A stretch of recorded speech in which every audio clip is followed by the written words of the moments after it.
In this video, we're going to cover the application statuses and notifications on USAjobs.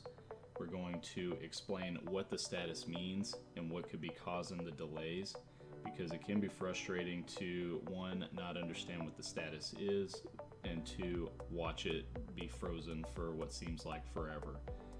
Before we get started, you could help out by liking this video to help with the YouTube algorithm. Also subscribe to the channel and hit the notification bell so you can be notified of all the new videos that are uploaded, and share with anyone that could use this information.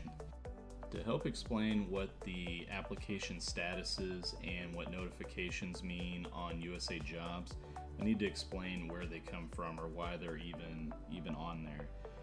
They're designed to help you know where your application is in the process, but they come from a requirement, and it's the Touchpoint requirement. Every recruitment's required to have 4 touch points. The first one is the application received.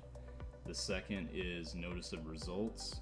The third is notice of referral, and the fourth is the disposition. So application received is automatic. It's when you submit your application, you will automatically get an email or a notification, and your status will update to let you know that everything was received. Even after you get that, if you could wait, maybe till the next day, call HR to make sure that everything came through, because there are times that documents don't come through properly and people have missed out on opportunities because of that. The notice of results is simply were you found eligible or not, and then the notice of referral is whether or not you were referred to the hiring manager for the possibility of an interview, and disposition is whether you were selected or not. What most people don't know is that the statuses on USAjobs, they're not updated through USAjobs, they're updated through the HR office on their side of the program. And so as a step is completed on the HR side, as in applications are reviewed and then the notice of results goes out, there's a button that has to be clicked by that HR specialist to send out the notice of results to all the applicants. And then the same thing with the referrals. Once all the certificates are built and issued to the hiring manager, there's another button that has to be clicked for the status to update on USAjobs to let you know that you're referred or not. And then the final one is the disposition. This is the one that gets left stuck for long periods of time, and that is to let everyone else know that whoever didn't get a tentative offer, the disposition lets everyone else know that someone else was selected. And that is often delayed. It's going to oftentimes be clicked once the applicant that was selected actually comes on board. So it will be a long time before you get any updates there.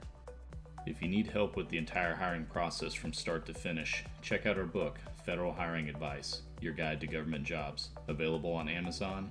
The link to purchase is in the description below. But for this video, I'm just going to go through the common statuses and notifications and explain what they mean one by one. So the first one is accepting applications. This is when the job announcement is open and you're eligible to apply. And then once you apply, that's when you're going to get a notification of application received. Then you'll get reviewing applications. That's after the announcement closes.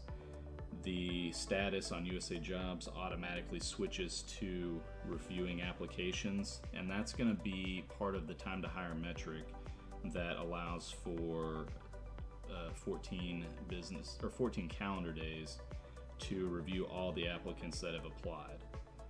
The next one could be hiring complete. That's when everything is done, all notices are sent, and the recruitment is completely done. There's a button, it's a newer button in USA Staffing, which is the HR side of things, that you click when everything is done.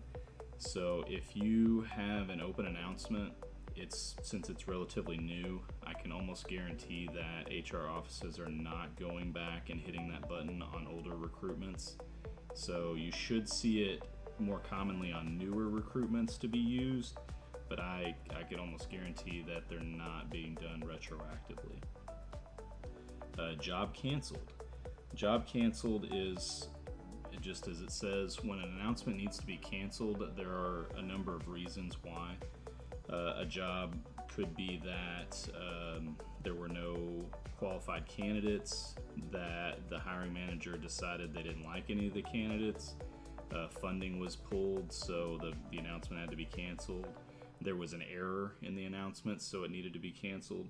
There's a lot of different reasons for a job to be canceled, and there should be a notice that's sent out when that happens, and that will update the status of your application.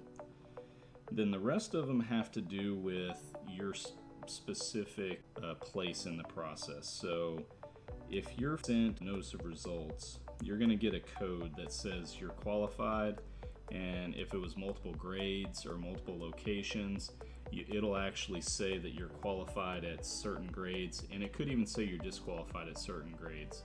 And so you'll want to pay attention to that. Every time it says that you're not qualified, we have to put a code in, and the code gives you a generic explanation, such as, didn't appear to have the specialized experience, didn't include a required document, didn't meet the area of consideration. There's all kinds of reasons to not be qualified. So you'll want to look at that code. It has an explanation in the email that you get to explain what that code means.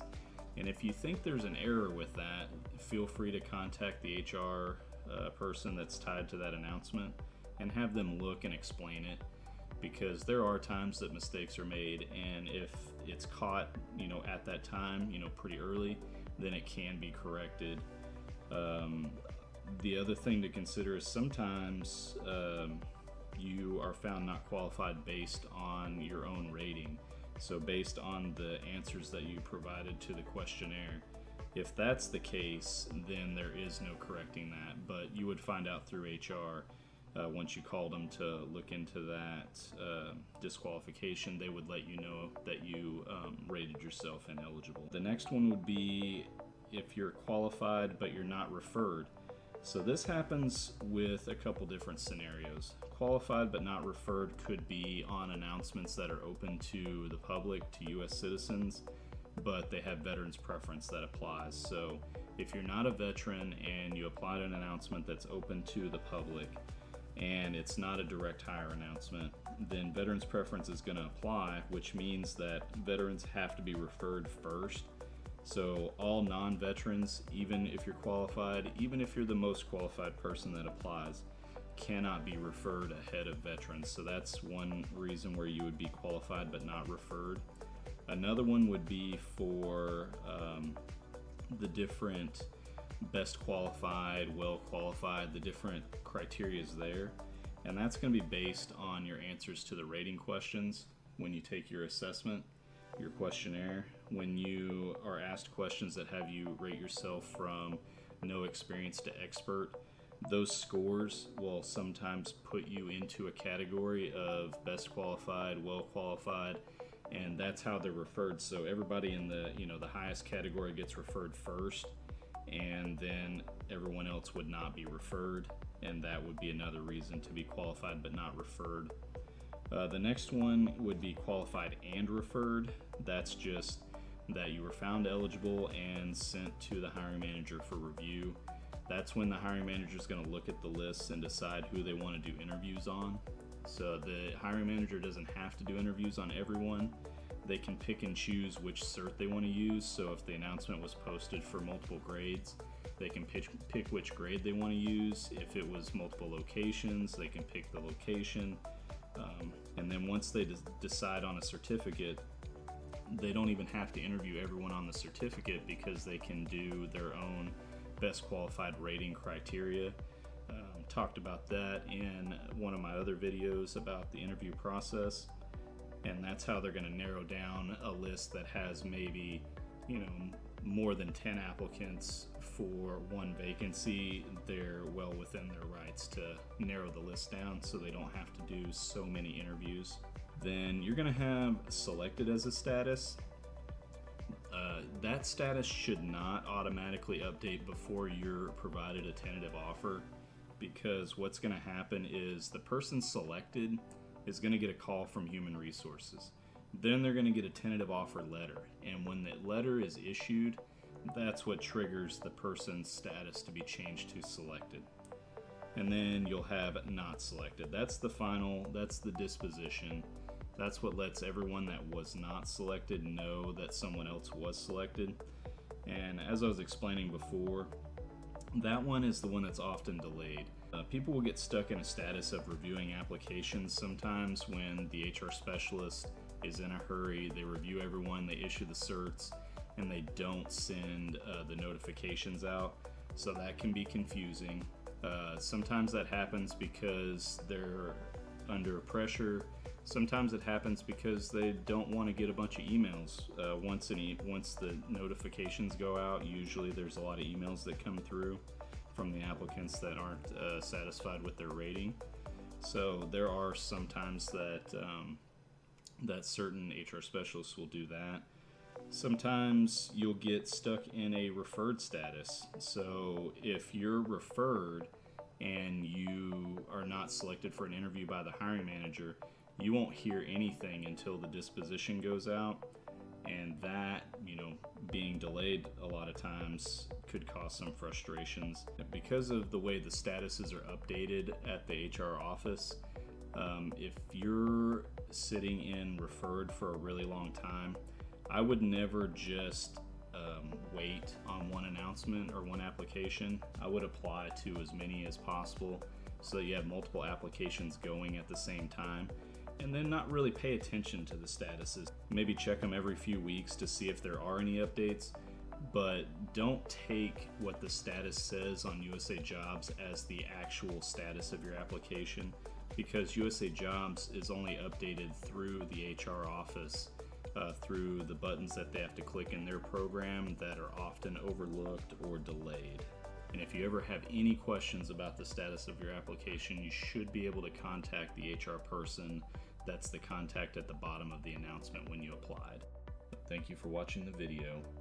If you have any questions, go ahead and leave them in the comments and I'll do my best to answer.